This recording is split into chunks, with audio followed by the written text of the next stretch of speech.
it's really rare for me to pick up a game and just not really put it down until they beat it, due to me having the attention span of a ladybug.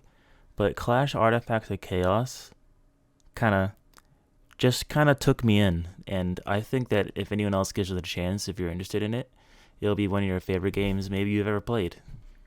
This took some inspiration from maybe some Souls-like games and how you save, but I think it's more God of War in the combat and stuff. There's not really any stamina, and you can really start getting overpowered once you learn. And one of the best parts about this game is the combat really rewards you for learning different ways enemies move and how you actually attack. There are a lot of different stances. Like you can be you like this is the boxing stance right here in the beginning of the game on the screen. There's also slashing. You can teleport around. There's a lot of different things to do.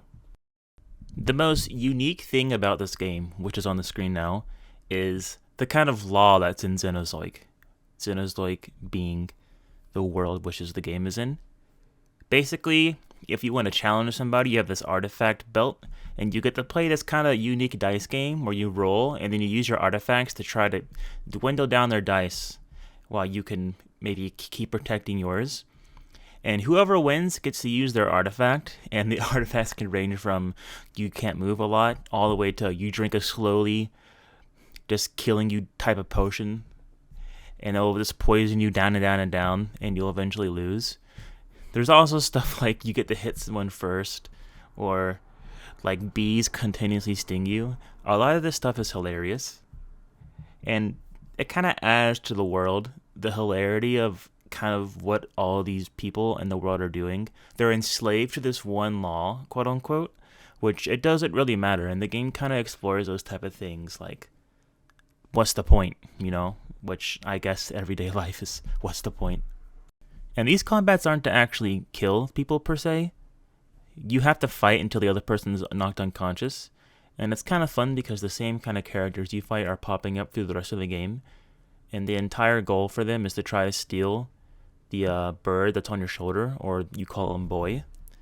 And the story, it's not huge, but it's God of War-esque, and you kind of just see the relationship between you and this boy on your shoulder kind of evolve throughout the game, and that's really the point. You're trying to protect this bird on your shoulder, and other people are trying to get him from you. A very simple story, but I think a game like this should have a simple story because it really relies on, I guess, the world to build it up on its own, and Xenozoic really has done a great job. Just everything has been so meticulously placed, I feel like, in all the what's going on. It just kind of builds the world around you, and you just want to see more. Every single new area I see is just perfect.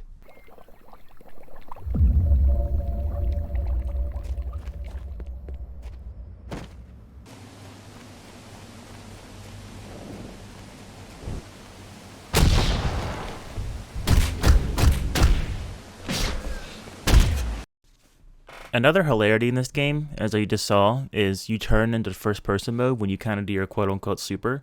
And this can make you do a lot more damage, but you also can get hit in it, but you can also dodge and stuff while you're in your first person mode as well. So once you get used to it, it's actually pretty powerful. Another thing you just saw is once you die or go unconscious in this game, you don't die, you become wood, which I guess you're kind of shedding your skin per se. They don't really explain it that much, but it's really unique because there's a light and dark mode in this game really. The world changes when it's at nighttime, so you can find different chests and enemies to kind of help you along your way. And along with that, the world just has a lot of stuff to find. There's chests, you can find different artifacts for your dice game, you can find some weapons, you can find different stances to fight with.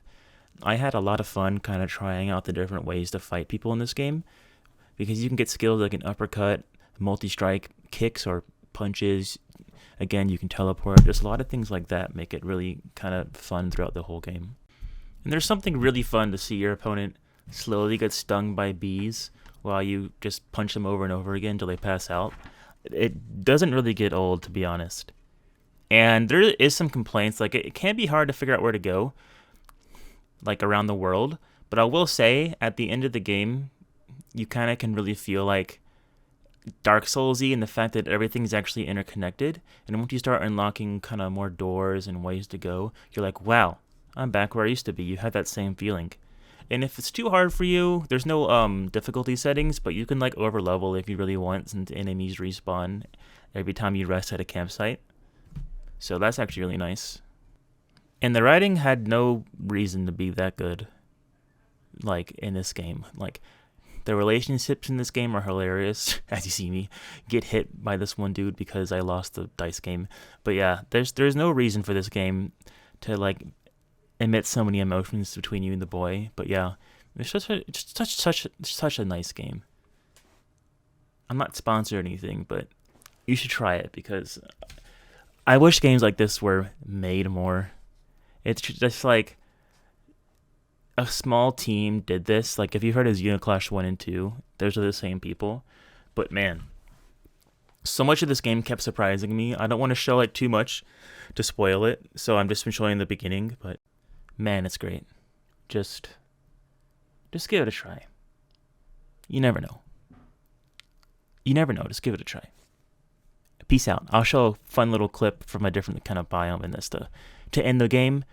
Not game, video. But yeah, peace and subscribe and join the Discord and do all that fun stuff YouTubers say to do. I'm not really a YouTuber, but I want to be. And yeah, peace.